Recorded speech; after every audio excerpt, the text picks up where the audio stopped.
eCapitol News Director Sean Ashley joins us with insight on the impact the election will have at the state capitol. Sean, thanks for joining us. You're very welcome. Now, the latest revenue collections are out. What did they show? Well, October was a good month for the General Revenue Fund. A little over $500 million was collected. Now, what that means is that that was more than a year ago and more than what was estimated built into this fiscal year's budget that needed to be collected. Office of Management and Enterprise Services Director Denise Northrup pointed out that individual income tax collections were strong, as were sales tax collections. Those are the two top major revenue sources for the state. The one area where there was a bit of lag was in gross production tax, particularly on oil. And as we've seen in recent weeks, those prices have been down. Northrop warned that these numbers, while good, do not mean that when the next revenue is estimated for the fiscal year 2020, that we will be seeing any big jumps or additional growth revenue for lawmakers and the new governor to work with as they formulate that budget.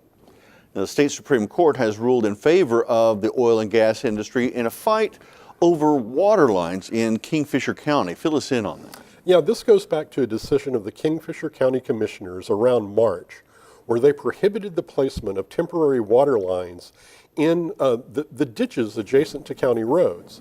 Oil and gas companies often use these to move water back and forth from oil and natural gas drilling wells.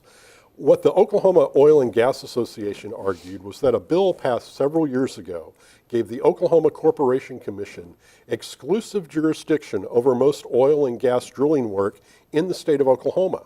The Supreme Court agreed with that position and said that the Kingfisher County Commissioners had overstepped their bounds. But this is an issue that's probably far from resolved.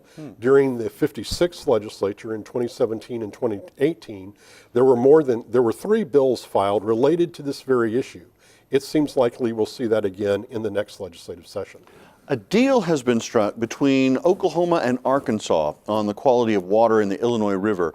What have we agreed to here? Well, really what you have here is a memorandum of understanding that indicates that the two states are going to work together to protect the quality of the water in the Illinois River.